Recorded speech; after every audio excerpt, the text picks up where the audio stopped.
गंधमार्दन को no mining zone घोषणा दाबी गंधमार्दन रे खनि खनन हेबाकु दियाजिबो नाही बोली विधानसभा रे आलोचना होईछि। यह स्वागत योग्य तेबे यार चिरस्थायी सुरक्षा पई विधानसभा रे सर्वदलीय संकल्प पारित करा जाऊ।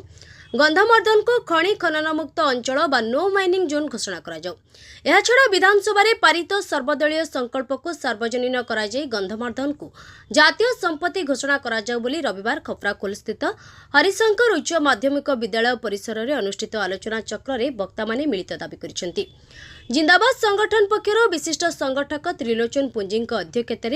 आयोजित गंधमार्दन आम स्वाभिमान और अस्मितार प्रतीक शीर्षक आलोचना चक्र रे मुख्य अतिथि भाव विशिष्ट परिवेशविद तथा ग्रीन नोबेल पुरस्कार विजेता प्रफुल्ल सामंतरा, मुख्य वक्ता भाव विशिष्ट चाषी नेता लिंगराज, सम्मानित वक्ता भाव हरिशंकर उच्च माध्यमिक विद्यालय अध्यक्ष बलभद्र दास, वरिष्ठ आईनजीवी विष्णुप्रसाद शर्मा, आदिवासी नारी नेत्री शशिरेखा धारुआ, गंधमार्दन सुरक्षा युव परिषद आवाहक जयसिंह पुजारी, सहारा पावर प्लांट विस्थापन विरोधी मंच नेता बालकृष्ण षंढ,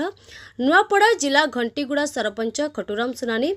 दुहेलपड़ा कॉलेज अध्यक्ष रुद्रमाधव बारिक और गणमाध्यम प्रतिनिधि वीरेन्द्र कुमार झांकर जोगदे गंधमार्दन सुरक्षा प्रसंग में सविशेष आलोचना करथिले। जाति वर्ण धर्म और राजनीति गंधमार्दन सुरक्षा को प्राथमिकता देवाकू वक्ता माने गुरुत्व देथिले। आलोचना चक्र रे बलांगीर बरगढ़ और नुआपड़ा जिलार शताधिक परिवेश प्रेमी कर्मी सामाजिक संगठन कार्यकर्ता योगदान करथिले। ब्यूरो रिपोर्ट प्रेरणा न्यूज टुडे। गंधमार्दन स्वाभिमान और अस्मितार प्रतीकर जो आलोचना चक्र आज रखा जिंदाबाद संगठन पक्षर इथिरे आमे बुद्धिजीवी सांबादिक वकील सामाजिक कर्मी विभिन्न जन आंदोलन मान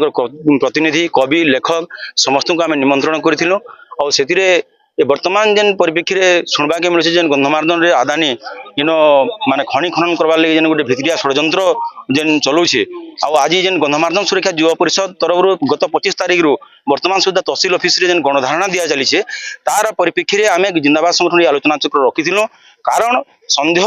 लगुचे वर्तमान सुधा सरकार केंद्र सरकार किंबा राज्य सरकार स्पष्टीकरण नहीं देवार जे गंधमार्दन रे खनि खनन सबुदिन लगे नहीं हुए।